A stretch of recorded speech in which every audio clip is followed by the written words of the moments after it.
Қызық еді Аянның мінезі. Бірде түн ортасында дәл ұйқыға жатардың алдында далаға шыққам. Көшеде сырғанақта біреу зулатып шана теуіп барады екен. Жым-жырт айлы түнде әлгі бір ғана шананың өзі гүрілдеп, жер көшіп келе жатқандай дүбір шығарады. Шыдай алмай жүгіріп сырғанаққа бардым. Міне қызық, шана теуіп жүрген Аян екен. Ай жарығында анық көрінді. Жүзі жайнан қағып, екі енінен алқына демалады. Тонының екі етегі далпылдап, шананы көшенің басына қарай сүйрете жүгірді. Мені көріп бұрылды да, «Жүр, ойнайсың ба?» деп дауыстай сөйледі. «Қойшы, түн жарымында есі дұрыс адам ойнай ма?» «Ойнағанда қандай? Түп! Сен өзі мынандай айлы, жарық түнде шанамен сырғанаудың қандай керемет екенін білмейді екенсің ғой. Айлы түнде шанаға сиқырлы қанат бітеді», деді де Аян жүгіре жөнелді. Сәлден кейін көшенің басына шығып ап, тағы да жер көшкендей ғып, бүкіл ауылды жаңғырықтыра гүрілдетіп, шанамен төмен қарай жұлдыздай ақты. Дәл мен тұрған тұста кішкентай төмпешік бар болатын. Зулап келген шана әлгі төмпешікке жеткенде есікпен төрдей жерге бір-ақ ырғыды да табанынан от жарқ етіп өте шықты. Аян қолын көтеріп, «Ура!» деп айғайлады. Маған шынында да ол теуіп жүрген шанаға сиқырлы қанат біткендей көрінді. Жүгіріп үйге келдім де, қараңғы ауыз бөлмеден бос тұрған шелек легенді даңғыр-дұңғыр еткізіп шанамды іздей бастадым. «Үйбай, ұрит кіріп кетті ме?» деп үйден апам шыққан. Менің шанама жармасқанымды көріп, «Сен бісің? Нені қиратып жүрсің?» деді таңырқап. «Апа, шана тебем». Апам шошып кетті. «Тәйтәрі, осы жеті түнде шанасын есей мынаның, бірдеңе көрінер мынаған елден ерекше», деп ұрсып жіберді. «Я, әне, Аян сырғанап жүр ғой». «Аян? О, желкен қиылсын сенің. Аян дейді ғой, Аян дейді. Таста әрі». Апам шананы әрі түкпір бұрышқа қарай итеріп тастап, мені желкемнен бір түйді. «Жат төсегіңе, ертеңде күн бар». Мен сүмірейіп кеп төр алдына атаммен қатарласа салынған төсегіме жаттым. Көпке дейін ұйықтай алмадым. Көшенің басынан аяғына дейін зырқыраған шананың дүбірі дәл біздің үйдің іргесінде жүргендей жерді солқылдатып естіліп тұрды. Сол күні қанатты шанамен ылды өрге бірдей зулата сырғанап жүрген Аян түсіме де кірді. Сөйтіп Аян бір қулық тауып алды.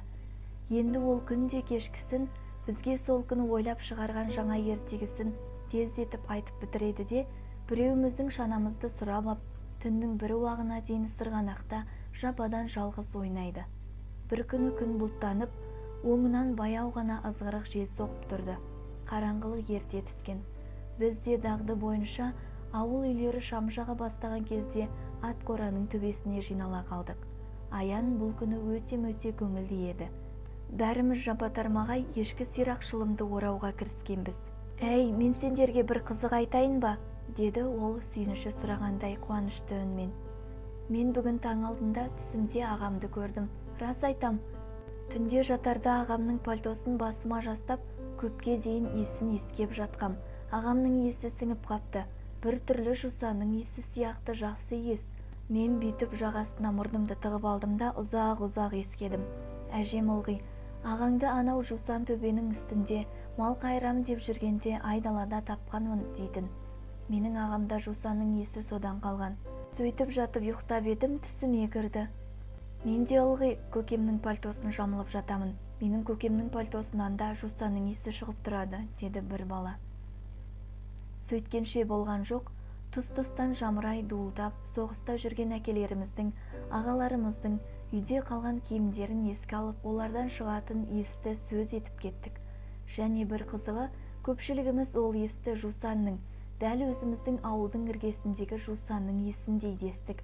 Онан бір кезде Аян: «Менен де жусанның иісі шығып тұрады, ағама тартқанмын. Міне, иіскеп көріңдерші», деп өз омырауына тұмсығын тықты. Біз дереу кезектесіп, оның омырауын иіскеуге кірістік. Өз айтқанам ба, әлде шынымен солай ма, әйтеуір Аянның омырауынан бұрқырап жусанның иісі шығып тұрғандай көрінді бізге. «Рас ей, жусанның иісі шығады». «Қандай сүйкімдей жусанның иісі», дестік бір ауыздан. Онан соң әрқайсымыз өз омырауымызға тұмсығымызды тығып, өзіміздің есімізді өзіміз иіскеп жаңалық ашқандай: «Әй, менен де жусанның иісі шығады, менен де, міне иіскеп көрші!» Тура жазды күні жусанды төбенің иісіндей десіп жан-жақтан шулап кеттік. Сәлден кейін басқа сөздің бәрі тиылып, Аян ертегі бастауға кірісер сәтте Есікбай тұрып: «Бүгін түнде Аянға шанасын кезек бойынша қосым беруі керек», деді. «Я саған, менің шанам сынып тұр», деді Қот. «Әй, осы әлгінде ғана сынған ештеңесі жоқ еді ғой?» «Сынып тұр, түнде тебуге жарамайды. Керек болса өзің бер шанаңды». «Мен беріп жүрмін, ылғи беремін. Ал сен неге бермейсің?» «Бермеймін сол», деп күңкілдеді Қосым. «Сынып тұр. Жарайды, қойыңдаршы», деп сөзге Аян араласқан. Бірақ осы кезде Есікбай Қосымның бас киімін жұлып ап лақтырып жіберді. «Кет, тырнауық мысық, әйтпесе көресің», деп кінжіді.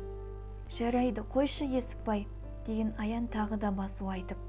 «Не қоятын бар? Кетсін, қане кет», деп Есікбай мелшиіп отырған Қосымды теуіп қалды.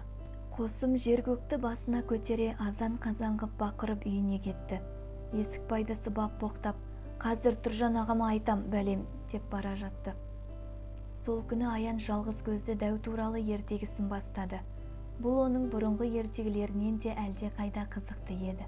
Түнерген аспан, ат қораның іргесінен әрі қарай үңірейіп жатқан қорқынышты терең құз, бәрі күннің ерекше бір нұры құйылып жарқырағандай боп, басқа бір дүниеге, ертегідегі күлкіге толы қызық дүниеге айналды. Біраз жер жүргеннен кейін жетім баланың қотыр-тайына тіл бітіпті, дейді Аян. Қотыр-тай тұрып оған: «Мынау алда тұрған асқар таудан күндіз құс ұшып өте алмайды, қанаты күнге күйіп қалады, тек түнде ғана ұшып өтеді. Сондықтан да біз түнді күтуіміз керек. Түнде маған да қанат бітеді. Сен тек жығылып қалмай, көзіңді тарс жұмып, менің жалымнан мықтап ұстап отыр. Мен көзіңді аш деген кезде бір ағаш. Сонда мына асқар таудың арғы жағында, мұнан гөрі аласа, шошайған қоңыр тау тұрады. Ол жалғыз көзді дәудің мекені», дейді. Жетім бала Қотыр-тайдың айтқанын түгел орындайды. Түнде Қотыр-тайға қанат бітіп, асқар таудан ұшып өтеді. Бір кезде Қотыр-тай: «Енді көзіңді аш», дегенде жетім бала көзін ашса, дәл алдында ақырын теңселе қозғалып шошайған қоңыр тау тұр екен. Осы тұста Аян көзі шарасынан шығып, бізді жаңа ғана көргендей бәрімізге бір-бір қарап өтті. Жалғыз көзді дәу естіп қоймасын дегендей, даусын бәсеңдетіп сыбырлай сөйлейді. Біз болсақ шөп қуысына тығыла түсіп төңірекке жалтақтай береміз. Түн қараңғылығында шошақ бөрікке ұсап қарауытып тұрған ешкөлмес шоқысы енді бірде жалғыз көзді әулие мекен еткен үңгір тауға ұқсап кетті. Дәл қазіргі сәтте сол үңгір таудың ішінде жалғыз көзді дәу қорқырап ұйқыда жатқан секілді. Оның қорқырай алған демінен шошақ тау түндігін жел шайқаған киіз үйде көтеріліп басылып, желпілдеп, бірде ары-бері теңселіп қозғалып тұрған сияқты көрінді. Демімізді ішімізге тартып, қараңғыда теңселгендей боп тұрған ешкөлмес шоқысына көз тігіп қарай беруге дәтіміз шыдамай, Аянға қараймыз. Қараңғыда бозарып көрінген жүдеу өңі сол өзі айтып отырған қиялдағы дүниені көріп отырғандай дірілдей шытынап, көзі жалт-жұлт етеді. Ызғырық жел онан сайын суытып, қар ұшқындай бастады. Тұтасқан қап-қара аспан тұншықтыра салардай боп ауыл үстін тұмшалап тұр. Ит үрді. Тура жалғыз көзді дәудің иті құса болып үрді. Апыр-ай, жалғыз көзді дәу оянып кетер мекен, деп зәре құтымыз қалмайды. Өстіп ертегі қызығына беріліп отырғанымызда шеттегі бір бала: «Ойбай, өрт!» деді. Шөптің арт жағын ала, ызғырық желдің өтінде лауылдап от жанып жатыр. Бұл ат қораның төбесі күзде ғана сабанмен жабылған. Жанып жатқан сол сабан екен. Шетте отырған балалардың бірі шылымын сөндірмей лақтырып тастап, сабан содан тұтанса керек. Жел өтінде лезде лапылдап көтеріліп кетті. Не істерімізді білмей сасқалақтап, қорадан секіріп-секіріп түсіп, тым-тырақай қаша жөнелдік. Балалардың ең соңын ала секіріп түскен Аян: «Ойбай, аяғым!» деп жан дауысы шыға айқайлап жіберді де шоңқаң етіп жата кетті. Бірақ біздің оған қарайлайтындай шамамыз жоқ. Ауыл жақтан аттан деп жер-көкті басына көтере айқайлап шолақ қол бригадир Тұржан да келді. Армия қатарынан жақында ғана қайтқан, сол қолын білегінен оқ жұлып кеткен, бірақ өзі аса қатыгез, мейірімсіз адам еді. Келген күн-ақ қан көріп қаным бұзылып келді, деп үйіне жиналған қатын-қалаш, кемпір-шалдың зәресін алған. Бригадир боп тағайындалғаннан кейін жұмсағанда тілін қайырған талай әйелдер мен жасөспірім балаларды әлімжетті етіп сабаған. Қазір сол Тұржан жүгіріп жеткен бойда қораның артында төрт бүктеліп шырқырап жатқан Аянды дәу табан кирзі етігімен теуіп кеп жіберді. Аян қалпақша қалқып барып анадай жерге түскен. Тұржан енді оны қолындағы қамшымен тулақты сабағандай көміп алды да тағы да тепті айкеп. Бас демей, көз демей былшылдатып тебе берді. Әуелде құлындағы даусы шығып шырқырап, ағатайлап шыңғырған Аянның біраздан кейін үні өшті. Кирзі етіктің астында жансыз заттай илектеніп жата берді. Ауылдағы жұрт дүркірей жиналып кеп өртті сөндірді. Әлдекім келіп былқ-сылқ кетіп жатқан Аянды көтеріп алды. Қарт адамның дауысы: «Иттің баласы, пәшеске берген қолыңның құнын осы қаршадай жетім баладан алайын деп бедің, ой есіргі!» деп ақырды Тұржанға. Біз басқа балалар осының бәрін алыстан бұта-бұтаның арасынан сығалап қарап тұрдық. Дір-дір етіп шетімізден жылап жіберуге шақ едік. Ел кеткен соң жасырынып, бұғып-бұғып үйді-үйімізге тарадық. Үйге келсем төсек салулы, бірақ ешкім жатпапты. Атам екі көзі қанталап, терісіне сыймай тырсылдап ашулы отыр. Апам көзін сығымдап жылап отыр. Не болды екен деп шошып босағада тұрып қалдым. «Өй, аузыңды ұрайын, жаман неме», деді атам жекіріп. «Тұржанның тепкісін Аянмен бірге көрсең етті. Жаны тәтті шірік, көрінбе көзіме». Мен үн-түнсіз жер шұқылап босағада тұрдым да, мұнан өзге ештеңе айтылмаған соң аяғымда сырт киімімді шешіп төрге өттім. Тамақ сұрап ішуге бата алмай, сыбдырсыз шешініп төсегіме жаттым. Торлы жетімнің көрген күні солда, деді бір кезде анам ауыр күрсініп. Қорғары жоқ болған соң басынғаны ғой. Бұл Өржанның баласы кісі өлтірер. Иттің сұры жаман, сұрынан шошимын, деп қойды атам. Таңертең ояна кетсем, апам жаңа сауып әкелген сүтін құрсаулы банкіге құйып отыр екен, менің оянғанымды көріп. «Тұра ғой, мына жарты күрішкедей сүтті пешке қояйын, піскен соң іш, ал мына сүтті әлгі Аянға апарып берейін. Байғұс бала көкпеңбек тұлыптай боп қозғала алмай жатқан көрінеді», деді. Киініп жарты күрішке ыстық сүтті апыл-ғұпыл іше сап, Бапай шалдың үйіне мен де жеттім. Аян есік жақтағы темір пештің түбіне төселген құрым киіздің үстінде кір-кір жұқа құрақ көрпе жамылып жатыр екен. Бір жамбастаған күйде қозғала алар емес. Қамшымен тепкі тиген денесі көкпеңбек боп күлкілдеп ісіп кетіпті. Бет-аузы да ісіңкі. Көзі кішірейе жылтырап жаутаңдап жатыр. Домбыға кезерген ернін жалап қояды. Мен оның жанына кеп отырдым. Ол да үнсіз, мен де үнсізбін. Бір-бірімізге жалтақтап қарай береміз. Енді бірде апам мен жүн түтіп отырған Бапайдың кемпірінің сөзіне құлақ тостым. «Байғұс баланың аяғын салдырдыңдар ма?» деп сұрайды апам. «Жоға, әлгі шал ертеден бері зыр жүгіріп, сынық салатын адам таба алмады. Асылбек сынықшы бар емес пе? Жолаушы кетіпті ғой». Сәл үнсіз отырған соң, Бапайдың кемпірі Аянды кінәлай сөйледі. «Жүгермек-ай десеңші, өзіне де обал жоқ. Түн жарымынсыз бір қайтпайды ғой. Елден ерекше осыны алып бара жатқан менің ойыны екенін білмеймін. Ойының осыл қырдың. Ибай-ау!»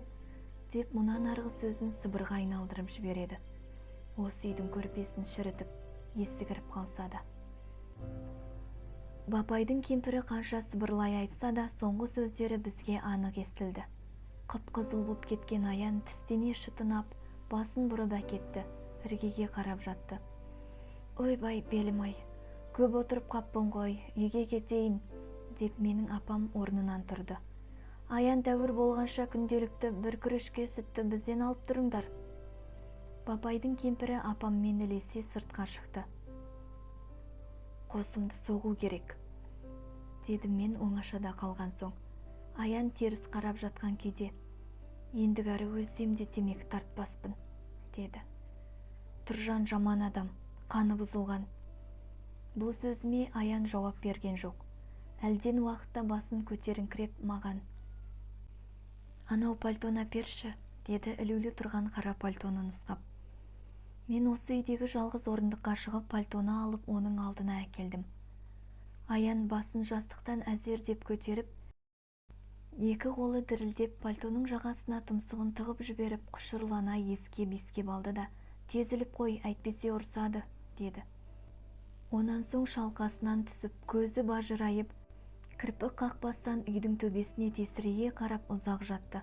Қалың ойда жатқан сияқты. Өңі сұрланып, дірілдей демалады. Ап-арық шырпының жіңішкелігіндей қолымен домбыққан ісіктерін сипады. Бір кезде ғана: «Ағам келеді ғой жақында әлі, сонда көрсетеді Тұржанға», деді. 10 шақты күннен кейін Аян төсектен тұрып жүре бастады. Тобығы тайған аяғын жер сыпырғандай көлденеңнен сүйретіп, сол тақтап басатын болды. Мен оған: «Асылбек шал келді ғой, аяғыңды салғызбайсың ба?» дегем. «Ауырады ғой енді», деді ол жабырқаған кескінмен. «Ой, сен білмейсің ғой, тобығыңды қайта салғызғандай қалай ауыратынын. Сұмдық, ауырады». Енді ол күнде кешке қарай сырғанақтың басына кеп ойын тарқағанша қалқиып тұрады да қояды. Ойынға араласпайды. Бір-екі рет мен де, Садық та шанамызды бергенбіз. Басын шайқап теппей қойды.